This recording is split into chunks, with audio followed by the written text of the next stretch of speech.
தமிழகத்தை பொறுத்தவரையிலும் திமுக கூட்டணி 40 இடங்கள்லையுமே வந்துட்டு வெற்றியை பதிவு செஞ்சிருக்காங்க. நான் சொல்றது புதுச்சேரி உட்பட 40 தொகுதிகளில் அவங்க வெற்றியை பதிவு செஞ்சிருக்காங்க. அதே போல பார்த்தோம்னா மற்ற கட்சிகள் நம்ம எடுத்துக்கும் பொழுது பிரதான எதிர்கட்சியா இருக்கக்கூடிய அதிமுக வந்துட்டு ஒரு இடங்கள்ல கூட வெற்றியை வந்துட்டு பதிவு செய்யல. பாஜகவும் பார்த்தோம் அப்படின்னா க்ளோஸ் அதாவது அந்த போட்டி அப்படிங்கிறது இருந்துமே கூட பாஜக இல்ல பாஜக கூட்டணியில இருக்கக்கூடிய யாருமே வந்துட்டு வெற்றியை வந்துட்டு பதிவு செய்யல. இப்ப நம்ம நேத்தே ஏற்கனவே நிறைய விஷயங்கள் விவாதிச்சோம். ஆனா திமுகனால வந்துட்டு எப்படி இந்த வெற்றியை வந்துட்டு கொடுக்க முடிஞ்சது அப்படிங்கிற ஒரு கேள்வி வந்துட்டு நம்மளுக்கு இருக்கு. ஏன்னா தொடர்ந்து ஒரு கட்சி 35 இடங்களுக்கு மேல வந்துட்டு மக்களவை தேர்தல் அடுத்தடுத்து வந்து வெற்றியை பதிவு செய்யறாங்க. சொல்லப்போனா 40 இடங்கள்லுமே அப்படிங்கிறது வந்துட்டு ஒரு மேஜரான ஒரு வெற்றி அப்படின்னு தான் நம்ம சொல்லணும். திமுக வந்துட்டு இது எப்படி பதிவு செஞ்சாங்கன்னு நீங்க நினைக்கிறீங்க? திமுக இந்த வெற்றியை பதிவு செஞ்சதுக்கு அதோட ரொம்ப மெச்சூர்டான ஒரு ஆட்டிடியூட் அது வந்து முக்கியமான காரணம் நம்ம எடுத்துக்கணும். ஏன்னா வந்து ரொம்ப இந்த கூட்டணியை வந்து ரொம்ப கட்டுக்கோப்பாக வச்சுக்கிட்டு இருந்ததுல வந்து திமுகவுக்கு ஒரு பெரிய பங்கு இருக்கு. எதிர்த்தரப்புல வந்து இந்த கூட்டணியை வந்து உடைக்கணும் அப்படிங்கிறதுக்கான சில முயற்சிகள் அதிமுக தரப்புல இருந்துமே கூட எடுக்கப்பட்டது. காங்கிரஸ் வர்றதுக்கான வாய்ப்புகள் இருக்கு அப்படிங்கிற மாதிரி அதிமுக தரப்புல எல்லாம் பேசப்பட்டது தேர்தலுக்கு முன்னாடி. ஸோ வந்து ஆனாலுமே வந்து திமுக கூட்டணி அப்படிங்கிறது ரொம்ப வலிமையா ஒற்றுமையா இருந்தது. அவங்கள பொறுத்த வரைக்கும் இந்த தேர்தல் அப்படிங்கிறது பாஜகவை வீழ்த்துறதுக்கான ஒரு தேர்தலா இது இருக்கணும் அப்படிங்கிறதுலையும் அதுதான் முக்கியமே தவிர கூட்டணிக்குள்ள இருக்கக்கூடிய சின்ன சின்ன உள் முரண்பாடுகளை வந்து பெருசுப்படுத்தக்கூடாது அப்படிங்கிறதுலையும் வந்து அவங்க கொஞ்சம் வெளியா இருந்தாங்க. ஸோ அதனால வந்து அவங்களுக்குள்ள உள் முரண்பாடுகள் நிறையவே இருந்தது. ஆனா அது வெளியே வராத அளவுக்கு அவங்க வந்து ரொம்ப அதை பெரிய அளவுல வந்து ரொம்ப பக்குவமா அதை ஹேண்டில் பண்ணியிருக்காங்க. ஸோ அந்த கூட்டணி அப்படிங்கிறது ஒரு வலிமையான கூட்டணி. அது வந்து திமுகவுக்கு பெரிய அளவுல கை கொடுத்திருக்கு. ரெண்டாவது வந்து எதிர்த்தரப்பு வந்து ரொம்ப பலவீனமா இருந்திருக்கு அப்படிங்கிறதையும் நம்ம பார்க்கலாம். இப்ப இவங்க இந்த அளவுக்கு ஒரு வலிமையான கூட்டணியோடு இருக்கிறாங்க அப்படின்னும் போது எதிர்த்தரப்பு அதுக்கேற்ற மாதிரியான வியூகங்களை உருவாக்கி இருக்கணும். ஸோ அதுல வந்து எதிர்கட்சிகள் வந்து தோல்வி அடைஞ்சிருக்காங்க அப்படிங்கிறத நம்மளால சொல்ல முடியும். இவங்களுக்கு வந்து அவங்களுடைய திமுக கூட்டணியை உடைக்கிறதுக்கு ட்ரை பண்ணியிருக்காங்களே தவிர இவங்களுடைய கூட்டணியை வந்து இன்னும் வேற எந்த வகையில பலப்படுத்தலாம் அப்படிங்கறத அதுக்கு பெரிய அளவுல வேலை நடக்கலங்க. ஒருவேளை பாரதிய ஜனதா கட்சியும் அதிமுகவும் கூட்டணி அமைச்சிருந்தாங்கன்னா அவங்களுக்கான வெற்றி வாய்ப்புகள் அப்படிங்கிறது கொஞ்சம் அதிகமா இருக்கும். ஏன்னா நம்ம பார்க்கணும், ஒரு 10 தொகுதிகளுக்கு மேல அவங்களோட எண்ணிக்கை, இந்த 2 வேட்பாளர்களும் சேர்ந்து பெற்றிருக்கக்கூடிய வாக்குகளுடைய எண்ணிக்கை அப்படிங்கிறது திமுக வின் பண்ணியிருக்கிற அந்த வெற்றி வேட்பாளரோட எண்ணிக்கையோட அதிகமா இருக்கு. அதிகமான வெற்றியை வந்து அந்த கூட்டணி பெற்றிருக்கும். வாக்கு சதவிகிதமுமே கூட இன்னும் கொஞ்சம் அதிகமா இருக்கும். ஸோ இது வந்து ஒருவேளை அந்த கூட்டணி வந்து தேர்தலுக்கு முன்னாடியே வலிமையான கூட்டணியா இல்லை அப்படிங்கிறது மக்களுக்கு தெரிஞ்சு போயிருந்தது. ஸோ அதுவுமே வந்து அந்த கூட்டணிக்கு அந்த கட்சிகளுக்கு வந்து ஒரு பின்னடைவுக்கு முக்கியமான காரணமா இருக்கு. ஸோ இவங்க வந்து ரொம்ப வலிமையான கட்சி, ஜெயிக்கிறதுக்கு இவங்களுக்கு தான் நிறைய வாய்ப்பு இருக்கு அப்படிங்கிற ஒரு தோற்றத்தை மக்கள் மத்தியில திமுகவோட ஏற்படுத்த முடிஞ்சது. ஆனா அதிமுகவோடையும் அந்த மாதிரி ஏற்படுத்த முடியல. பாஜக ஏற்படுத்துறதுக்கு முயற்சி பண்ணாங்க. ஆனா அது வந்து அந்த அளவுக்கு ஒர்க் அவுட் ஆகலை அப்படிங்கிறத நம்மளால பார்க்க முடியுது. ஏன்னா பாஜக வந்து நாங்கள் வந்து 25% வாக்கு சதவீதம் எங்களுக்கு இருக்கு அப்படிங்கிறத சொல்லிட்டு இருந்தாங்க. டபுள் டிஜிட்ல வெற்றி பெறுவோம் அப்படிங்கிறதெல்லாம் சொல்லிட்டு இருந்தாங்க.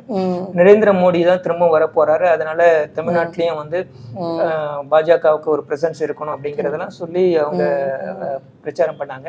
மக்கள் வந்து அந்த கூட்டணி வந்து வலிமையான கூட்டணியா இல்லை அப்படிங்கிற ஒரு விஷயத்தை பார்த்து அப்படிதான் வந்து அவங்களுக்குலாம் வந்து அவங்களுடைய பலகீனம் இவங்களுக்கு வந்து ஒரு பெரிய பலமா அமைஞ்சிருக்கு. திமுகவோட வெற்றிக்கு காரணம் எதிர்கட்சிகளோட பெரிய பலவீனம், இவங்ககிட்ட இருக்கக்கூடிய அந்த ஒற்றுமை அப்படிங்கிற அந்த பலம் இரண்டுமே ஒர்க் அவுட் ஆயிருக்கு. அதோட சேர்ந்து தமிழ்நாட்டு அரசாங்கத்தோட சில நலத்திட்டங்கள், மக்கள் நலத்திட்டங்கள் அப்படிங்கிறது வந்து உங்களுக்கு வந்து வளர்ச்சி திட்டங்கள் அப்படிங்கிற மாதிரி அதெல்லாம் எந்த அளவுக்கு ரொம்ப முக்கியமோ அதே மாதிரி சில கவர்ச்சி திட்டங்களுமே வந்து மக்கள் ரொம்ப எதிர்பார்க்கிறாங்க அப்படிங்கிறத நம்ம சமீப கால தேர்தல் முடிவுகள்ல அதோட எதிரொலிக்கிறத நம்ம பார்க்கிறோம்.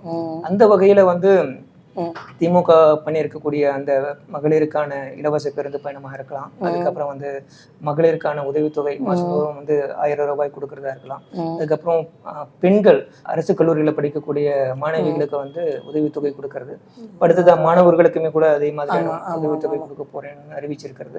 ஸோ இந்த மாதிரியான திட்டங்கள் வந்து தமிழக அரசாங்கம் வந்து பண்ணியிருக்கு. அது மூலமா தமிழ்நாட்டு அரசாங்கத்துக்கு வந்து கடன் சுமை அதிகமாக இருக்கு அப்படிங்கிறது பொருளாதார பொருளாதார ரீதியா விவாதிக்க வேண்டிய ஒரு விஷயம், அது ஒரு தனி சப்ஜெக்ட். ஆனா இது வந்து மக்கள் மத்தியில வந்து ஒரு தாக்கத்தை ஏற்படுத்தியிருக்கா இல்லையா அப்படின்னு பார்த்தா நிச்சயமா ஏற்படுத்தியிருக்கு. இது எல்லாமே சேர்ந்துதான் வந்து இந்த கூட்டணிக்கு வந்து ஒரு வெற்றியை தேடி வந்திருக்குன்னு தான் நம்ம பார்க்கணும். நீங்க சொல்ற இந்த டேர்மே வந்துட்டு மக்கள் நல திட்டம் அப்படிங்கிற அடிப்படையில தான் வந்துட்டு எல்லா திட்டங்களையுமே வந்துட்டு அவங்க முன்னாடி வச்சாங்க. கூட்டணி பத்தி நம்ம பேசும் பொழுது மற்ற கட்சிகளை காட்டிலுமே திமுகல வந்துட்டு இந்தந்த கூட்டணி கட்சிகள் தான் இருக்கு அப்படிங்கறத அவங்க வந்துட்டு தேர்தல் வந்துட்டு அறிவிப்பதற்கும் முன், அதாவது அந்த தேதி அறிவிப்பதற்கு முன்பே நம்மளுக்கு வந்து தெரிஞ்சதுதான் இந்த கூட்டணி தான் திமுக இருக்க போறாங்க அப்படிங்கிறது நம்மளுக்கு தெளிவா தெரிஞ்சது. கடைசி வரலும் கொஞ்சம் இழுபறியா இருந்ததுன்னா அந்த எண்ணிக்கை, யாருக்கு எத்தனை தொகுதிகள் அப்படிங்கிறது மட்டும்தான் பிரச்சனையா இருந்தது. ஆனா ஆப்போசிட்ல பார்க்கும் பொழுது பாஜகவும் சரி அதிமுகலையும் சரி, யார் எந்த கட்சி, முக்கியமா நம்ம சொல்றதுன்னா பாமகவும் தேமுதிகவும் எந்த கூட்டணியில வந்துட்டு இணைவாங்க அப்படிங்கிறது வந்துட்டு பெரிய கேள்வியாவே இருந்தது. கடைசி இறுதிக்கட்ட லெவல்ல வந்துட்டு இவங்க பாமக வந்துட்டு அதிமுக போவாங்க. ஏன்னா குறிப்பிட்ட அமைச்சர்கள் வந்துட்டு முன்னாள் அமைச்சர்களா இருந்த அதிமுகவை சேர்ந்த முன்னாள் அமைச்சர்கள் வந்துட்டு பேச்சுவார்த்தை நடத்தினாங்க, பாமக தரப்புல பேச்சுவார்த்தையை நடத்தினாங்க. ஆனா இறுதியா வந்துட்டு பாத்தீங்கன்னா இறுதிக்கட்ட அளவுல போய் தான் வந்து இந்த கூட்டணி முடிவு அப்படிங்கிறதுமே வந்து அமைஞ்சதான் நாம பார்த்தோம். ஆமா, அது மாத்திரம் இல்லை. இப்போ ஒரு சில மாசங்களுக்கு முன்னாடி பாத்தீங்கன்னா நீங்க வந்து அதிமுகவும் பாஜகவுமே விட கூட்டணி வைக்கிறதுக்கான வாய்ப்புகள் இருந்தது. இந்த மாதிரி ஒரு வாய்ப்பு இருந்து ஒருவேளை அதிமுகவும் பாஜகவும் வந்து கூட்டணி அமைப்பாங்கன்னு சொல்லிட்டு திமுக தரப்புல திரும்ப திரும்ப சொல்லிட்டே இருந்தாங்க. அவங்க வந்து தனிச்சு இருக்காங்களே தவிர அந்த மாதிரி கிடையாது, அவங்க வந்து கூட்டணி அமைக்கிறதுக்கு வாய்ப்பு நிறைய இருக்கு. ஸோ அவங்க வந்து தனித்து தேர்தலை எதிர்கொள்வாங்கலாம் நாங்க ஏத்துக்கல அப்படிங்கிற ஒரு வாதத்தை தான் வந்து திமுக தரப்புல முன்வைக்கப்பட்டது. அதிமுக வந்து பாஜக நாங்க பக்கம் போக மாட்டோம், அவங்கள கூட கூட்டணி வைக்க மாட்டோம் அப்படிங்கறத வந்து சமீபத்துலதான் ஒரு கடைசி ஒரு 2 மாசத்துலதான் வந்து அதை உறுதிப்படுத்துற மாதிரி சில நகர்வுகளை அவங்க முன்னெடுத்தது. எஸ்டிபிஐ கட்சி கூட கூட்டணி வச்சது அப்படிங்கிறது எல்லாமே வந்து நாங்க பாஜக கூட கூட்டணி வைக்க மாட்டோம் அப்படிங்கிற அவங்களுடைய அந்த உறுதியை வந்து வெளிப்படுத்துறதுக்கான ஒரு சமிஞை தான் அது. ஸோ அந்த மாதிரியான முடிவுகள் அப்படிங்கிறதுலாம் ரொம்ப லேட்டா அவங்க எடுத்திருந்தாங்க. அதுக்கு முன்னாடி வரைக்குமே வந்து ஒரு நல்ல உறவு இருந்தது. ஸோ அதனால பாஜக கூட இங்க தமிழ்நாடு பிஜேபி கூட தான் வந்து இங்க இருக்கக்கூடிய அதிமுகவுக்கு பிரச்சனையை தவிர டெல்லியில இருக்கக்கூடிய தேசிய தலைவர்கள் கூட அவங்களுக்கு ஒரு நல்ல புரிதல் இருக்கு. சோ ஆனா இங்க தமிழ்நாடு பாரதிய ஜனதா கட்சி தலைமை கூட அவங்களுக்கு இருந்த இந்த முரண்பாடு காரணமா அவங்களால கூட்டணி அமைக்கிறதுக்கான வாய்ப்பு இல்லாம போயிடுச்சு. இதனால வந்து இந்த அதிமுகவும் சரி பாரதிய ஜனதா கட்சியும் சரி இந்த கூட்டணி விஷயத்துல அவங்க வந்து ஒரு சரியான முடிவு எடுக்கல. முன்கூட்டியே வந்து அந்த எடுக்க வேண்டிய முடிவுகளை ரொம்ப காலதாமதமா எடுத்தாங்க அப்படிங்கிறது இது எல்லாமே வந்து ஒரு குழப்பத்திலேயே அவங்க கடைசி வரைக்குமே அவங்க போயிட்டு இருந்து கடைசியில தான் வந்து நாங்க அப்படி கிடையாது இப்படிதான் அப்படிங்கிற மாதிரி பேச ஆரம்பிச்சாங்க. ஆனா எதிர்த்தரப்புல நீங்க பாத்தீங்கன்னா திமுக தரப்புல ஆரம்பத்துல இருந்தே வந்து யார் யார் கூட்டணியில இருக்காங்க அப்படிங்கிறதும் ஸோ வந்து எப்படி இந்த தேர்தலை எதிர்கொள்ள போறோம் அப்படிங்கிறதும் அதுல வந்து அவங்க ரொம்ப தெளிவா இருந்தாங்க. ஸோ அதே மாதிரி எதிர்கொண்டாங்க. அந்த பக்கத்துல வந்து எந்த சிலசிலப்பும் கிடையாது, ரொம்ப தெளிவா இருந்தது. இந்த பக்கத்துல வந்து யார் யார் கூட கூட்டணி வைப்பாங்க மாட்டாங்களா அப்படிங்கறதெல்லாம் வந்து ரொம்பவே சந்தேகத்துக்குரிய ஒரு விஷயமாவே இருந்துதான் வந்து இந்த எலெக்ஷனை அவங்க ஃபேஸ் பண்ணிருக்காங்க. ஏன்னா அதிமுக வந்து பாஜகவுடனான கூட்டணி முறியும் போது அவங்க வச்ச முக்கியமான வாதம்னா சிறுபான்மையினருக்கு வந்துட்டு எதிரான கட்சி பாஜக அப்படிங்கிற ஒரு பிம்பம் வந்து அதிமுகவுக்கு வந்துட்டு பெரிய பாதகத்தை தான் ஏற்படுத்துச்சு. ஸோ சிறுபான்மையினோட வாக்குகள் கவருவதற்காக வந்து பிரதானமான முயற்சிகளை அதிமுக வந்துட்டு எடுத்தாங்க. மாநாடு நடத்துவதாக இருக்கட்டும், இந்த மாதிரி நிறைய விஷயங்கள் பண்ணாங்க. சொன்ன மாதிரி எஸ்டிபிஐ கட்சி வந்துட்டு கூட்டணிக்குள்ள கொண்டு வந்தது, அவங்களுக்கு திண்டுக்கல் தொகுதியை வந்துட்டு ஒதுக்குனது, இந்த மாதிரியான வேலைகள்லாம் பண்ணாங்க. ஆனா வந்துட்டு பெருவாரியா அவங்க என்ன நினைச்சு கூட்டணியில இருந்து வெளியில வந்தாங்களோ அது நடக்கல அப்படிங்கிறதும் ரிசல்ட் வேலை நம்மளுக்கு வந்துட்டு தெரிய வருது. ஏன்னா பிரதானமா எங்கெல்லாம் வந்துட்டு இஸ்லாமியர்களோட வாக்கு அதிகமா இருக்கும், இஸ்லாமியர்கள் என்ன சிறுபான்மையினர் மொத்தமா நம்ம சொல்றது கிறிஸ்துவர்கள் வாக்கு அதிகமா இருக்கும். அதிமுகவுக்கு அது எதுவுமே வந்துட்டு போய் சேரலங்கிறது நம்மளுக்கு தெளிவா தெரியுது. முக்கியமான தொகுதி நம்ம பாக்குறது கோயம்புத்தூர் நம்ம பாக்குறோம். அங்க வந்துட்டு இஸ்லாமியர்களோட எண்ணிக்கைங்கிறது அதிகம். அதுல பாத்தீங்கன்னா 2வது இடத்துக்கு பாஜக வந்திருக்காங்க, அதிமுக வந்துட்டு 3வது இடத்துக்கு போயிருக்காங்க. ஸோ இஸ்லாமியர்களோட வாக்கு அப்படிங்கிறது பெருவாரியா வந்துட்டு திமுக போயிருக்கு அப்படிங்கிறது நம்மளால தெளிவா அந்த இடத்துல பார்க்க முடியுது. வேலூர்லயுமே அப்படிதான், நம்ம சொன்ன மாதிரி இஸ்லாமியர்கள் வாக்கு ஜாஸ்தி, அதுவுமே திமுகவுக்கு தான் போயிருக்கே தவிர அதிமுக பக்கம் திருமண மாதிரி தெரியல. அதே போல கன்னியாகுமரி எடுத்துட்டோம்னா கிறிஸ்தவர்கள் வாக்கு எண்ணிக்கை அப்படிங்கிறது அதிகம், அங்கேயுமே 2வது இடத்துல பாஜக இருக்கு, 3வது இடத்துக்கு வந்துட்டு அதிமுக சேர்ந்த வேட்பாளர் வந்துட்டு தள்ளப்பட்டிருக்கிறாரு. ஸோ இப்படி இவங்க எதை முன் வச்சு கூட்டணி முறிவை ஏற்படுத்தினாங்களோ அதிமுகவுக்கு அது வந்துட்டு சரியா கிடைக்கல அப்படிங்கிறது வந்துட்டு இந்த ரிசல்ட் வாயிலா நமக்கு இதுல வந்து என்னன்னா அவங்க வந்து பாரதிய ஜனதா கட்சி கூட கூட்டணி இல்லை அப்படிங்கிற ஒரு முடிவு எடுக்கும்போது அவங்க என்ன யோசிச்சிருப்பாங்க அப்படின்னா அவங்களுக்கு வந்து தீவிர ஹிந்துத்துவ வாக்காளர்கள் வந்து நிச்சயமா வந்து பிஜேபிக்கு தான் ஓட்டு போடுவாங்க. யார் வந்து இந்து மதத்துல வந்து ரொம்ப தீவிரமான பற்றாளர்களா இருக்காங்களோ அவங்க வந்து பாஜக பக்கம் தான் ஓட்டு போடுவாங்க. ஸோ வந்து நாம வந்து சிறுபான்மையினரை வந்து அந்த வாக்குகளை வந்து நமக்கு பெரிய அளவுல குறைஞ்சிருக்கு. ஸோ அந்த வாக்குகள் வந்து திமுகவுக்கே அதிகமா கிடைச்சிக்கிட்டு இருக்கு. திமுகவோட வெற்றிக்கு சிறுபான்மையினரோட வாக்குகள் முக்கிய காரணமா இருக்கு. ஸோ அதனால வந்து நாம வந்து சிறுபான்மையினரோட வாக்குகளை அதோட இந்த ஷேர் வந்து நமக்கு பெரிய அளவில் கிடைக்கிறதுக்கு நம்ம அதுக்கேற்ற மாதிரி ஸ்ட்ராட்டஜி வச்சு பண்ணணும் அப்படிங்கிறத ஒரு டிசிஷன் எடுத்து அவங்க பண்ணியிருந்தாங்க. ஆனா அந்த டிசிஷன் வந்து ரொம்ப தாமதமா எடுக்கப்பட்ட முடிவு தான் அது. ஸோ அது ஒண்ணு.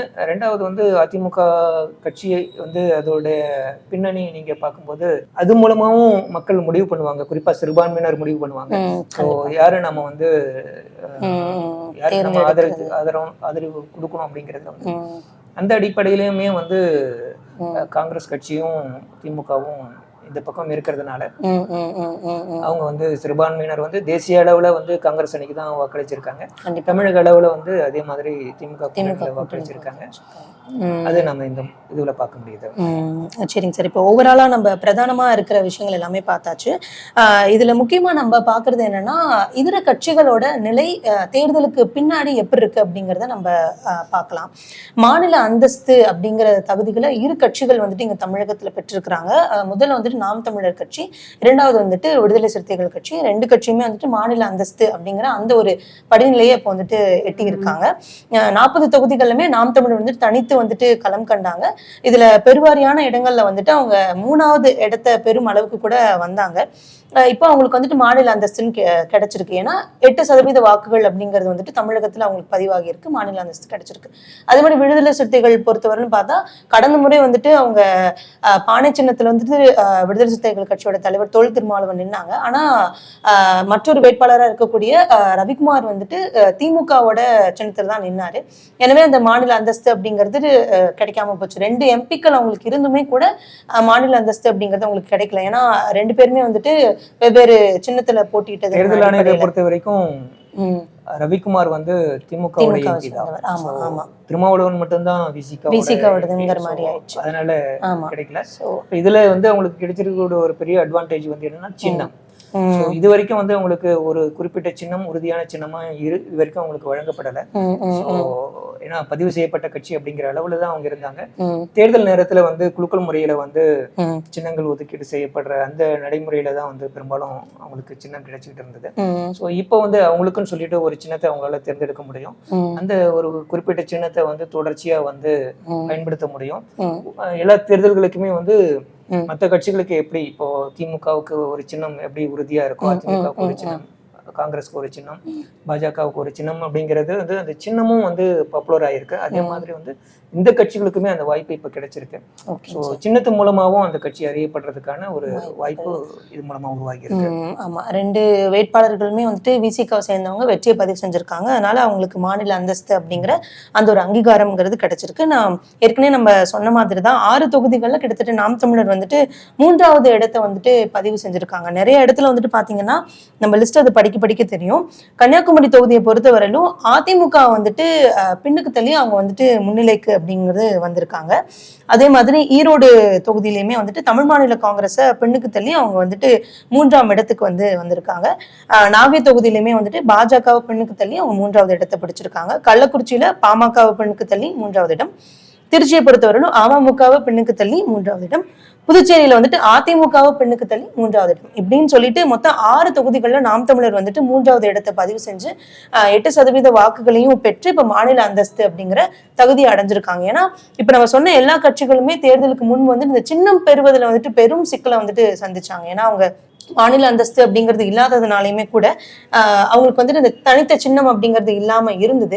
ஸோ இனி அந்த பிரச்சனைகள்லாம் வராதுன்னு நினைக்கிறோம். நிச்சயமா இப்போ வந்து நீங்க நாம் தமிழர் கட்சிக்கு இருந்த சின்னம் வந்து அவங்க வந்து அதை பதிவு பண்ணல அப்படிங்கிறதுக்காக அந்த விவசாயிகள் இந்த கரும்பு விவசாய சின்னம், ஸோ அந்த சின்னம் வந்து அவங்களுக்கு வழங்கப்படலை. ஸோ அதுக்கு முக்கியமான காரணமா தேர்தல் ஆணையம் தரப்புல என்ன சொல்லப்பட்டதுன்னா, நாங்க கொடுத்திருந்த காலக்கெடுவுக்குள்ள இவங்க வந்து அதை வந்து அப்ளை பண்ணி அதை கன்ஃபார்ம் பண்ணிக்கல, ஸோ அவங்களோட மிஸ்டேக் தான் அப்படிங்கறத அவங்க சொல்லியிருந்தாங்க. ஆனா சீமான் தரப்புல என்ன சொல்லியிருந்தாங்க, மத்திய அரசாங்கம் தான் இதுக்கு வந்து முக்கியமான காரணம். ஏன்னா பல கட்சிகளுக்கு வந்து சின்னங்கள் ஒதுக்கப்பட்டிருக்கு. குறிப்பா வந்து தமிழ் மாநில காங்கிரஸ் கட்சிக்கு சைக்கிள் சின்னம் ஒதுக்கப்பட்டிருக்கு. ஸோ நான் எங்களுக்கு வந்து எங்களுடைய அந்த கரும்பு விவசாய சின்னம் அப்படிங்கிறது வழங்கப்படலை. எங்களுடைய வெற்றியை வந்து தடுக்கிறதுக்காக பண்ண ஒரு சதி அப்படிங்கிற ஒரு அளவுக்கு அவருடைய குற்றச்சாட்டுகள் இருந்தது. அவருமே வந்து அந்த ஒரு குறிப்பிட்ட சின்னத்தை வந்து கடந்த சில தேர்தல்கள்ல பயன்படுத்தி அதுக்கு வந்து மக்கள் மத்தியில நாம் தமிழர் கட்சியோட அப்படின்னாலே அது வந்து நாம் தமிழர் கட்சியோட சின்னம் அப்படிங்கிற மாதிரியான ரீச் ஆகிருந்தது. ஸோ அந்த சூழ்நிலையில இப்ப திரும்ப வந்து அவங்களுக்கு வந்து சுயேட்சைகளுக்கான சின்னம், அதுவும் வந்து பல தொகுதிகளில் வெவ்வேறு சின்னத்துல அவங்க போட்டிடுற மாதிரியான சூழ்நிலையிலுமே கூட இருந்தாங்க. அந்த மாதிரியான பிரச்சனைகள்லாம் இனிமே இருக்காது. அவங்களுக்கும் சொல்லிட்டு ஒரு யூனிக் சிம்பிள் வந்து அவங்களுக்கு கிடைக்கிறதுக்கான வாய்ப்பு உருவாயிருக்கு. சார், வாக்கு சதவீதம் நம்ம வந்துட்டு பாக்குறோம். திமுகவோடது வந்துட்டு கிட்டத்தட்ட 26% அப்படின்னும், அதிமுக பொறுத்தவரையிலும் 20%, பாஜகவை பொறுத்தவரையிலும் 11%, காங்கிரஸ் 10%, நாம் தமிழர் வந்துட்டு 8%. முதல் 5 இடங்கள்னு பார்த்துட்டா இந்த கட்சிகள் தான் இருக்காங்க. ஸோ பாஜக வந்து 25% வந்துட்டு நாங்கள் பெறுவோம், வாக்கு சதவீதம் இருக்குன்னு சொன்னாங்க. பட் 11% அப்படிங்கிற இது வந்து எட்டியிருக்காங்க. தமிழகத்தை பொறுத்தவரையிலும் இனி பாஜகவோட இந்த வாக்கு சதவீதம்ங்கிறது இனி வரும் காலத்துல உயர்வதற்கான வாய்ப்புகள் இருக்குமோ? ஏன்னா படிப்படியா அவங்க கொஞ்சம் அதிகமாகிறதுக்கான வாய்ப்புகள் நிறைய இருக்கு. அதுல அதே நேரத்துல இதுல நம்ம ஒரு விஷயம் வந்து என்னன்னா, வேலூர்ல நின்ன ஏசி சண்முகம், அதே மாதிரி பெரம்பலூர்ல நின்ன பாரிவேந்தர், இவங்க 2 பேருமே வந்து தனித்தனி கட்சியை வச்சுக்கிட்டு இருக்காங்க. அதே நேரத்துல வந்து பாரதிய ஜனதா கட்சியோட தாமரை சின்னத்துல நின்னாங்க. ஸோ அதோட ஓட் ஷேரும் சேர்ந்துதான் வந்து இப்போ கண்டிப்பா. ஏன்னா இந்த அவங்களோட அறிவிப்பு வரும்போதுமே அது கொஞ்சம் முக்கியமான ஒரு விஷயமா பேசப்பட்டுச்சு. இப்போ திமுக கூட்டணியில இருக்கக்கூடியவங்க அவங்க கட்சியில அவங்களோட கட்சி சின்னத்துல நின்னாலுமே கூட மாற்று கட்சியை சேர்ந்தவங்க அப்படின்னா அந்த கட்சி தான் வந்துட்டு யார் வேட்பாளர் அப்படிங்கறத வந்துட்டு அறிவிப்பு வெளியிடுவாங்க. ஆனா பாஜகவை பொறுத்தவரையும் நீங்க சொல்ற மாதிரி பிற கட்சியை சேர்ந்தவங்க வேட்பாளரா இருக்கும் பட்சத்துல அவங்களோட கட்சி வேட்பாளர் போலதான் அவங்க அறிவிப்பை வெளியிட்டாங்க. சொல்ல போனா பாஜகவோட அந்த லெட்டர் பேட் அந்த இதுலதான் அவங்க அபிஷியலா வந்துட்டு அறிக்கை வந்துட்டு அப்படிதான் வெளியிட்டாங்க. பார்க்கும்போது நம்மளுக்கு வந்துட்டுனா பாஜகவை சேர்ந்தவங்கிற மாதிரிதான் தெரியுதே தவிர அவங்களுக்கு தனித்த ஒரு கட்சியில இருக்கக்கூடிய ஒரு தலைவர் அப்படிங்கிறது வந்துட்டு பெரிய முக்கியமான காரணம் வந்து என்னன்னா, அவங்களுக்குன்னு சொல்லிட்டு சின்னம் கிடையாது. ஸோ ஏசி சண்முகம் அவருக்கோ பாரிவேந்தரோட ஐக்கியக்கோ தனி சின்னம்னு கிடையாது. ஏன்னா பதிவு செய்யப்பட்ட கட்சி தானே தவிர அங்கீகரிக்கப்பட்ட கட்சி கிடையாது. சுயேட்சை சின்னத்துல நிக்கிறத விட பாரதிய ஜனதா கட்சியோட தாமரை சின்னத்துல நிற்கும் போது அது அட்வான்டேஜா இருக்கும் அப்படின்னு அவங்க எதிர்பார்த்துதான் அந்த தொகுதியில அந்த சின்னத்துல போட்டிக்கிட்டாங்க. ஆனா அப்படி போட்டிட்டுமே கூட அவங்களுக்கு அந்த வெற்றி வாய்ப்பு இல்லை அப்படிங்கறத நம்ம பாக்குறோம். ஆமா, பாஜகவை பொறுத்தவரையிலும் இந்த முறை வந்து நல்ல ஒரு போட்டியை வந்து கொடுத்துருக்காங்கிறது வந்துட்டு நம்மளுக்கு ரிசல்ட் பார்க்கும் போது தெரியுது.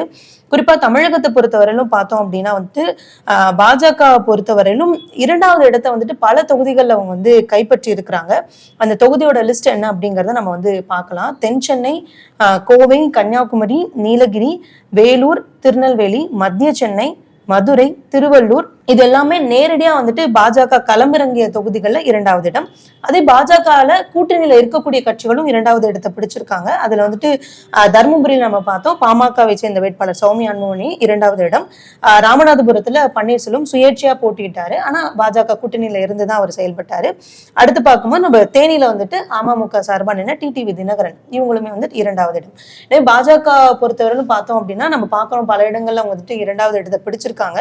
ஸோ தமிழகத்தை பொறுத்தவரையிலும் ஓரளவுக்கு அவங்களோட வளர்ச்சி அப்படிங்கிறது இருக்கு. என்னதான் திமுக பொறுத்தவரையிலும் பாஜக வந்து நேரடியா எங்களுக்கு போட்டி இல்லை அப்படிங்கறத அவங்க பிரச்சார மேடைகள்ல சொன்னாலுமே நிறைய இடங்கள்ல வந்துட்டு பாஜக வந்து 2வது இடத்தை பிடிச்சிருக்காங்க. குறிப்பா சென்னை அப்படிங்கிறது திமுகவோட கோட்டை அப்படிங்கிறதா நம்மளுக்கு தெரிஞ்ச ஒரு விஷயமா இருந்திருக்கு இவ்வளவு வருஷத்துல.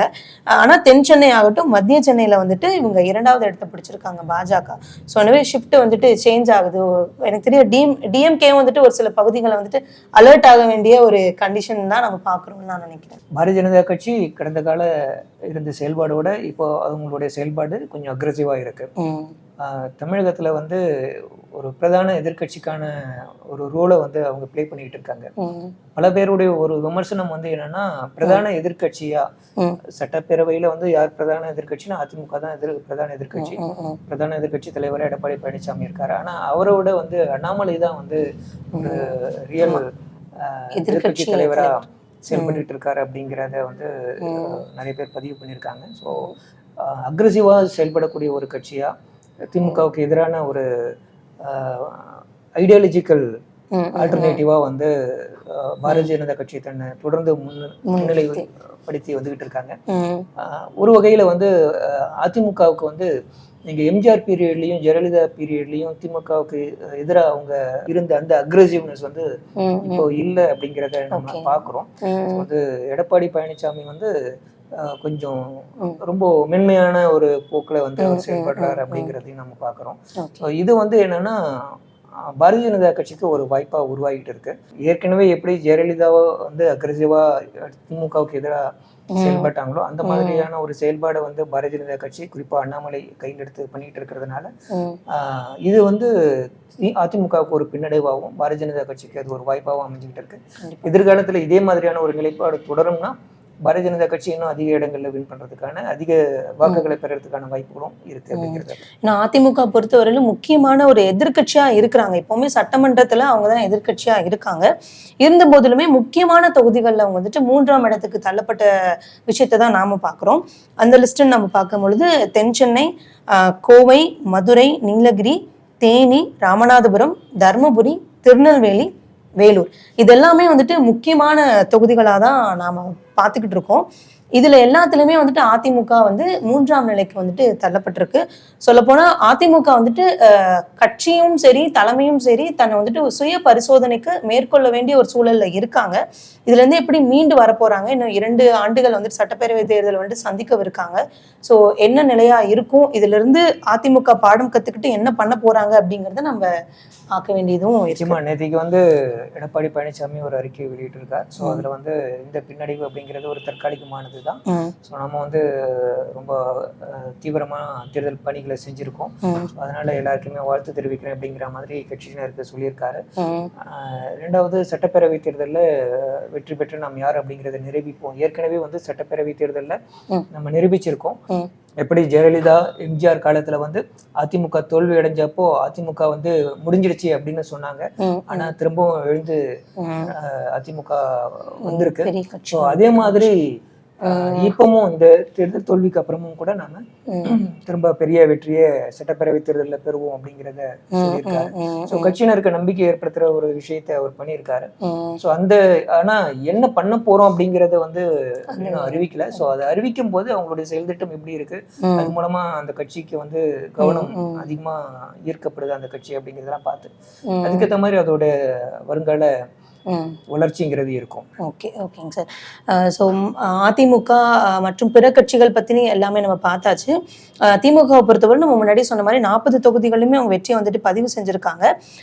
ஜஸ்ட் வந்துட்டு டாப் 3 நம்ம பார்ப்போம் இல்லைங்களா, அதிகமான வாக்கு வித்தியாசத்தில் எந்தெந்த வேட்பாளர்கள் வந்துட்டு வெற்றியை பதிவு செஞ்சுருக்காங்கிறத நம்ம குயிக்காக பார்க்கலாம். முதல்ல வந்து பார்த்தோம் அப்படின்னா காங்கிரஸ் சார்பாக வந்துட்டு திருவள்ளூர் தொகுதியில் போட்டிட்டு சசிகாந்த் செந்தில் வந்து கிட்டத்தட்ட 5 லட்சம் வாக்கு வித்தியாசத்தில் வந்துட்டு அங்கே வெற்றியை வந்துட்டு பதிவு செஞ்சிருக்காரு. ஸோ ஒரு முக்கியமான விஷயம். ஏன்னா காங்கிரஸ் வந்துட்டு ஒரு கூட்டணி கட்சியா இருக்கிறது பெரிய வெற்றியை வந்துட்டு பதிவு செஞ்சிருக்கிறது வந்துட்டு அதுவா இருக்கு. 2வது இடத்துல பார்த்தோம் அப்படின்னா டிஆர் பாலு அவங்க திமுக சார்பா ஸ்ரீபெரும்புதூர்ல வந்துட்டு களமிறங்கினாங்க. அவங்களுமே 4,87,000 வாக்கு வித்தியாசத்துல வந்து வெற்றியை பதிவு செஞ்சிருக்காங்க. டிஆர் பாலு அவங்களோட எத்தனாவது வெற்றிங்க சார்? ஏன்னா தொடர்ந்து எம்பியா அவர் 7 முறை வந்து அவர் வெற்றி பெற்றிருக்காரு. ஸோ வந்து தொடர்ச்சியா வெற்றி பெற்றிருக்காரு. திமுகவுடைய பொருளாளர் அப்படிங்கறத தாண்டி டெல்லியில திமுகவுக்கான ஒரு முகமாவும் அவர் அறியப்படுறாரு. திமுக வந்து டெல்லியில ஏதாவது ஒரு விஷயத்த பண்ணணும்னா டிஆர் பாலு மூலமா தான் திமுக பண்ணிக்கிட்டு இருக்கு. ஸோ அந்த அளவுக்கு வந்து திமுகவோட டெல்லி முகமாகவும் திமுகவோட ஒரு முக்கியமான தலைவராகவும் அவர் இருக்கார். ஸோ அவருக்கு வந்து நாடாளுமன்றத்துல தொடர்ந்து 7வது முறையா வெற்றி பெறாரு அப்படிங்கிறது வந்து அவருக்கு கட்சிக்கு இருக்கக்கூடிய செல்வாக்கு, கூட்டணிக்கு இருக்கக்கூடிய ஒரு செல்வாக்கு, அதை தாண்டி தனிப்பட்ட முறையிலையும் அவருக்கு இருக்கக்கூடிய அந்த தொண்டர்கள் கூட அவருக்கு இருக்கக்கூடிய அந்த உறவு செல்வாக்கு, இது எல்லாமே வந்து ஒரு முக்கியமான காரணம். கண்டிப்பா. ஏன்னா நம்ம முதல்ல பார்த்த நபர் கூட வந்துட்டு முதன்முறையா வந்து எம்பி எலெக்ஷன்ல வந்துட்டு கலந்துக்கிறாரு. பட் சிட்டிங் எம்பியா இருந்தும் இவ்வளோ மார்ஜின்ல வந்துட்டு வெற்றி பெறுவது அப்படிங்கிறது அது வந்து அதுக்கு வந்து அவருடைய அனுபவம் வந்து ஒரு முக்கியமான காரணம். ஒரு முறை அவர் சொல்லியிருந்தார், என்னன்னா வந்து எங்களுக்கு வந்து சில பேர் ஓட்டு போட மாட்டாங்க, நாங்க பேசுறத விஷயத்துக்காக வந்து எங்களை எதிர்க்கிறவங்க இருக்காங்க. ஆனா எங்களுக்கு வேற வகையில வந்து அந்த ஓட்டு வாங்க முடியும். சப்போஸ் நாங்க ஒரு கோவில்களை வந்து இடிக்க வேண்டிய தேவை இருந்து இடிக்கணும் அப்படின்னாலும் அதனால எங்களுக்கு ஒரு குறிப்பிட்ட சதவீத மக்கள் ஓட்டு போடலைனாலும் அதை வேற விதத்துல எப்படி வாங்கணும் அப்படிங்கிறது எங்களுக்கு தெரியும். ஸோ அதனால வந்து நாங்க வந்து இதுக்கெல்லாம் பயப்பட மாட்டோம் அப்படிங்கிற ஒரு விஷயத்தை சொல்லியிருந்தாரு. ஸோ அதனால அவருடைய அந்த தனிப்பட்ட அனுபவம் மூலமா இருக்கக்கூடிய தேர்தல் வியூகம் அது அவருக்கு கை கொடுத்துக்கிட்டு இருக்கு அப்படிங்கிறது அவருக்கு கிடைச்சிட்டு பாக்குறோம். மூணாவது டாப்ல அந்த லிஸ்ட்ல வருது யாரு அப்படின்னா சச்சிதானந்தம். அவர் வந்துட்டு சிபிஎம் சார்பா திண்டுக்கல் தொகுதியில வந்துட்டு போட்டிட்டாரு. அவருமே 4,43,000 அந்த மார்ஜின் லெவல்ல வந்துட்டு வெற்றியை பதிவு செஞ்சிருக்காரு. இந்த டாப் 3ல வர்றதை நம்ம பாக்குறோம். திருவள்ளூர்ல இருக்கிற சசிகாந்த் செந்திலும் சரி, திண்டுக்கல்ல சச்சிதானந்தமும் சரி, ரெண்டு பேருமே வந்துட்டு கூட்டணி கட்சிகள், திமுக நேரடியா திமுக கட்சி அப்படிங்கிறது இல்லாம திமுகல இருந்த கூட்டணி கட்சிகள் சார்பா அவங்க டாப் 3ல வந்துட்டு வந்திருக்காங்க அப்படிங்கிறது வந்துட்டு கூடுதலான ஒரு தகவலாகவும் இருக்கு. டாப் 3 நம்ம பார்த்துட்டோம். லீஸ்டா, அதாவது ரொம்ப குறைந்த வாக்கு வித்தியாசத்துலதான் இவங்க வெற்றியை பதிவு செஞ்சிருக்காங்க அப்படின்னு சொல்லி பார்க்கும் பொழுது அதுல வந்துட்டு முதல் லிஸ்ட்ல இருக்கிறது யாரு அப்படின்னா விருதுநகர் மக்களவை தொகுதியில போட்டியிட்ட விஜய் பிரபாகரன். அவங்க தேமுதிக சார்பா போட்டியிட்டாரு. கடைசி வரலும் பாத்தீங்க அப்படின்னா அந்த ஒரு 500-800ன்னு வந்துட்டே இருந்தது. காங்கிரஸ் சார்பா இருந்த மாணிக்கம் தாகூர் முன்னிலையில இருந்தாரு. அடுத்து வந்துட்டு கொஞ்ச நேரத்துல பார்த்தா விஜய் பிரபாகரன் லீட் எடுத்தாங்க. கடைசியில பாத்தீங்கன்னா வெறும் 4,376 வாக்கு வித்தியாசத்துலதான் அவர் வந்துட்டு தோல்வியை சந்திச்சிருக்கிறாரு. இடைப்பட்ட நேரத்துல பார்த்தோம் பிரேமலதா அவங்க வந்துட்டு விஜயகாந்த் அவங்களோட சமாதி முன்னாடி வந்து தியானம் எல்லாம் மேற்கொண்டாங்க. ஏன்னா ரொம்ப க்ளோஸ் கால் போறதுனால அவங்களுமே ரொம்ப டென்ஷனா இருந்தாங்க. பலரும் இதுல விஜய் பிரபாகரனுக்கு வந்துட்டு வெற்றி கிடைக்கும் அப்படின்னு நினைச்சாங்க. ஏன்னா விஜயகாந்த் அவங்களோட அனுதாப வாக்குகள் வந்துட்டு அவருக்கு பெருவாரியா உதவும்னு நினைச்சாங்க. ஆனா 4,000 வாக்கு வித்தியாசத்துல அது வந்துட்டு அவருக்கு பறிபோய் இருக்கு. இரண்டாவது நம்ம பாக்குறோம் தருமபுரி மக்களவை தொகுதியில பாமக வேட்பாளரா இருந்த சௌமியா அன்புமணிக்கும் திமுக வேட்பாளரா இருந்த மணிக்கும் வந்துட்டு ரொம்ப பெரிய ஒரு இருந்துட்டே இருந்தது. தொடக்கத்துல ஆமணி வந்துட்டு இந்த தபால் வாக்குகள் லீட் எடுத்தாரு. அதுக்கப்புறமா கம்ப்ளீட்டா சௌமியா தான் வந்து லீடிங்ல இருந்தாங்க. அதுக்கப்புறம் இறுதிக்கட்ட அந்த ரவுண்ட் போக ஆமணி வந்துட்டு லீட் எடுக்க தொடங்கிட்டாரு. 21,300 வாக்கு வித்தியாசத்துலதான் அவங்களோட வெற்றி அப்படிங்கிறது வந்துட்டு அமைஞ்சிருக்கு. மூணாவது இடத்துல இருக்கிறது வந்துட்டு யாரு அப்படின்னா வந்து அதிமுக சார்பா நாமக்கல் தொகுதியில போட்டியிட்ட தமிழ்மணி. அவருக்கும் திமுகவோட கூட்டணியில இருக்கக்கூடிய கொங்கு நாடு மக்கள் தேசிய கட்சியோட வேட்பாளராக களமிறங்கிய மாதேஸ்வரன், இவங்க ரெண்டு பேர்த்துக்குமே வந்துட்டு க்ளோஸ் ஃபைட் அப்படிங்கிறது இருந்தது.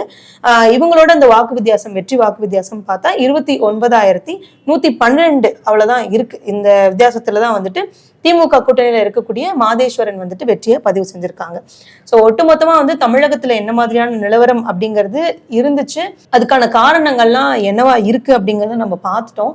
இந்த தேர்தல் வாயிலா வந்து ஒவ்வொரு கட்சியுமே ஒரு விஷயங்களை வந்துட்டு அவங்க எடுத்து அதுல சில மாற்றங்களை கொண்டு வர வேண்டிய தேவை இருக்குங்கிறத நம்ம பாக்குறோம். திமுக என்னதான் வந்துட்டு 40 தொகுதிகள் அவங்க வந்துட்டு வெற்றியை பதிவு செஞ்சிருந்தாலுமே வாக்கு சதவீத அடிப்படையில் ஆகட்டும், இல்ல வந்துட்டு நிறைய இடங்கள்ல வந்து அவங்களுக்கான அந்த வாக்கு வித்தியாசம் அப்படிங்கிறது வந்துட்டு குறைஞ்சிருக்கிற விஷயமும் இருக்கு. ஸோ அதுல எல்லாத்துலயுமே அவங்க வந்துட்டு கூடுதல் கவனம் செலுத்துறதும் இன்னொரு முக்கியமான அவங்க கவனம் கொடுக்க வேண்டிய திமுக அப்படிங்கிற அவங்களுடைய பார்வையில நான் சொல்றேன். இப்போ பல இடங்கள்ல பாரதிய ஜனதா கட்சி இரண்டாவது வந்திருக்கு.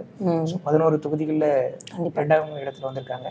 சும்மா அதிமுக 2வது இடத்துல வர்றது அப்படிங்கிறது திமுகவுக்கு ஒரு பெரிய த்ரெட்னு சொல்ல முடியாது. ஆனா பாஜக 2வது இடத்துல வர்றது அப்படிங்கிறது திமுகவுக்கு ஒரு த்ரெட். ஸோ அது வந்து பாரதிய ஜனதா கட்சி வந்து அதோட வளர்ச்சியை வந்து இது காட்டுது. இந்த மாதிரியான இடங்கள்ல வந்து முன்னிலை வகிக்கிறாங்க அப்படிங்கிறது, 2வது இடத்துல வந்திருக்காங்க அப்படிங்கிறதும். ஸோ அதனால இயல்பாவே வந்து ஒரு திராவிட கட்சி இன்னொரு திராவிட கட்சியை தான் வந்து தனக்கு எதிராக இருக்கணும் அப்படிங்கிறத நினைப்பாங்க. திமுக அதிமுக தான் தனக்கு எதிராக இருக்கணும்னு நினைக்குது, அதிமுகவும் திமுக தான் தனக்கு எதிராக இருக்கணும்னு நினைக்குது. ஸோ கூட தம்பித்துறை கூட பேசினாரு, நம்ம 2 பேருமே பங்காளிகள், அதனால வந்து நாங்க ஜெயிக்கலைன்னா நீங்க ஜெயிக்கணும், நீங்க ஜெயிக்கலைன்னா நாங்க ஜெயிக்கணும், புதுசா யாரும் வந்துடக்கூடாது அப்படிங்கிறது. ஸோ அதனால இந்த 2 கட்சிகளுக்குமே வந்து ஒரு 1967க்கு அப்புறம் தமிழ்நாட்டுல திமுக விசஸ் அதிமுக அப்படிங்கிற ஒரு சூழ்நிலை உருவானதுனால வேற கட்சிகளுக்கு வந்து இடம் கொடுத்துடக்கூடாது அப்படிங்கிறதுல 2 பேருமே குறிப்பா இருந்தாங்க. அதுக்கான வாய்ப்பு வந்து கொஞ்சம் கொஞ்சமா மாறுறதுக்கான ஒரு ட்ரெண்ட் தெரியுது.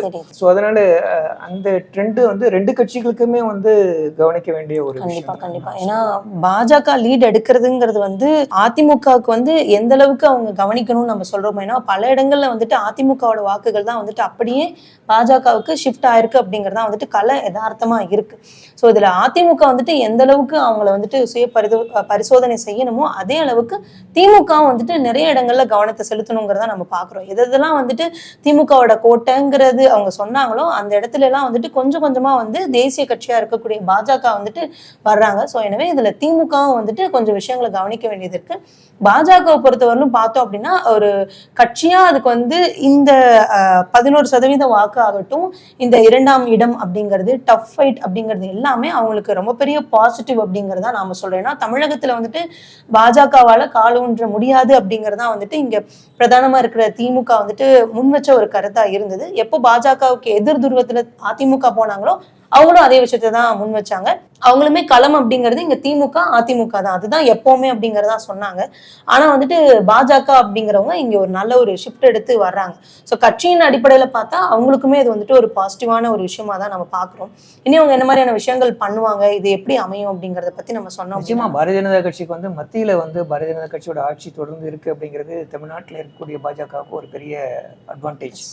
ஸோ நரேந்திர மோடியோட தனிப்பட்ட செல்வாக்கு, பாரதிய ஜனதா கட்சி கொண்டு வரக்கூடிய பல்வேறு திட்டங்கள், மத்திய அளவில் கொண்டு வரக்கூடிய பல்வேறு திட்டங்கள் தமிழ்நாடு அளவில் அதுக்கு ஒரு தாக்கத்தை ஏற்படுத்தும். ஸோ இதனால தமிழ்நாட்டில் பாரதிய ஜனதா கட்சியை வளர்க்கறதுக்கான வாய்ப்பு வந்து அந்த கட்சிக்கு கொஞ்சம் அதிகமாகவே இருக்கு. ஸோ அவங்களுமே வந்து இந்த வாய்ப்பை எந்த அளவுக்கு பயன்படுத்துறாங்க அப்படிங்கிறதையும் நம்ம பார்க்கணும். ஓகே. ஸோ மொத்தமாக இந்த கணிப்புகள்ங்கிற அடிப்படையில் பார்த்தா எப்படி வந்துட்டு தேசிய அளவில் வந்து கணிப்பு மேற்கொள்வதில் வந்துட்டு கொஞ்சம் கடினம் இருந்தது. ஏன்னா கடைசி வரலும் நம்ம பார்த்தோம் அந்த கவுண்ட் அப்படிங்கிறது எண்ணிக்கைங்கிறது கூட குறையா வந்துட்டே இருந்தது. தமிழகத்தை பொறுத்த வரையிலும் இது சர்ப்ரைசிங் ஃபேக்டர் அப்படின்னு தான் சொல்லணும். ஏன்னா நிறைய இடங்கள்ல வந்து அதிமுக திமுக அப்படிங்கிற நிலை மாறி திமுக வர்சஸ் பாஜக அப்படின்னு களம் மாறி இருக்குங்கிற விஷயத்தை தான் நம்ம வந்து பார்க்குறோம். தொடர்ந்து இந்த மக்களவை தேர்தலில் தொடக்கத்திலிருந்து சொல்லணும் அப்படின்னா இந்து தமிழ்ங்கிற இந்த பிராண்ட் வந்து நிறைய விஷயங்கள்ல தேர்தல் சார்ந்து நம்ம வந்து கொடுத்துருக்கோம். தமிழகத்துல தேர்தல் நடக்கும் போதும் சரி, யார் வெல்ல வாய்ப்புங்கிற ஒரு பகுதியை நம்ம வந்துட்டு பண்ணோம். அதுல பெரும்பாலும் வந்து களத்துல இருந்து நம்மளுக்கு கிடைச்ச தகவல் அடிப்படையில நிறைய தொகுதிகள்ல வந்துட்டு திமுக தான் முன்னிலை அப்படிங்கறத நம்ம சொல்லியிருந்தோம். அதுதான் வந்து இப்போ ரிசல்ட்டாகவும் வந்து கிடைச்சிருக்கு. அதே மாதிரி ராமர் கோயில் கட்டின ஃபைசாபாத் மக்களவை தொகுதியை பொறுத்த வரையிலும் அங்கே வந்து பாஜகவுக்கு பின்னடைவு இருக்கும் அப்படிங்கறத நம்ம கணிச்சு நம்ம சொல்லியிருந்தோம். அதே மாதிரி தான் சொல்லப்போனா அந்த தொகுதியில வந்துட்டு பாஜக வந்துட்டு தோல்வியும் கூட தழுவி இருக்கு. வட இந்தியாவில் வந்துட்டு பல தொகுதிகளில் பாஜகவுக்கு பின்னடைவு இருக்கும் அப்படிங்கிறத நம்ம சார்பாக கணிச்சிருந்தோம். அது எல்லாமே நடந்திருக்கு. ஸோ தொடர்ந்து வந்துட்டு நம்ம பொறுத்த வரையிலும் களத்துல என்ன இருக்கு என்ன அப்படிங்கறது வந்துட்டு வாசகர்களுக்கு கொடுத்துக்கிட்டே வரும். நம்ம வந்து தேசிய அளவுலயுமே கூட பல்வேறு மாநிலங்கள்ல என்ன மாதிரியான நிலவரம் இருக்கு அப்படிங்கிறது இந்து தமிழ் திசை மூலமா தான் நம்ம தெரிவிச்சிருந்தோம். அது வந்து நம்மளுடைய டிஜிட்டல்லையும் வந்துட்டு இருந்தது, வீடியோவும் நம்ம அதை பண்ணியிருந்தோம். ஸோ அதுல வந்து ஒவ்வொரு மாநிலத்திலையும் ஏற்குறைய 22 பெரிய மாநிலங்கள் வந்து அந்த மாநிலங்கள்ல என்ன மாதிரியான அரசியல் கள யதார்த்தம் இருக்கு, கள நிலவரம் இருக்கு அப்படிங்கிறதும், யார் யார் வந்து முக்கியமான கீ ஃபேக்டர்ஸ் இருக்காங்க அப்படிங்கிறதும், எந்த மாதிரி அரசியல் முடிவுகள் கிடைக்கிறதுக்கு வாய்ப்பு இருக்கு அப்படிங்கிறதையும் ஒவ்வொரு மாநிலத்தை பத்தியும் தனித்தனியாவே நம்ம இந்த வீடியோக்கள் பண்ணியிருந்தோம். ஸோ நம்மளுடைய வாசகர்களுக்கு வந்து இந்த தேர்தலில் வந்து என்னென்ன மாதிரியான தகவல்களை கொடுக்கறதுக்கான வாய்ப்புகள் இருக்கோ, ஸோ அதுல வந்து பெரிய பங்களிப்பை வந்து நம்ம பண்ணியிருக்கோம். ஸோ வாசகர்களுக்கு அந்த வீடியோக்கள், அவங்களுடைய எழுத்துக்கள், ஸோ இது எல்லாமே வந்து ஒரு பெரிய அளவில் பயனுள்ளதாக அமைஞ்சிருக்கும் அப்படிங்கிறத நாங்கள் நம்புகிறோம்.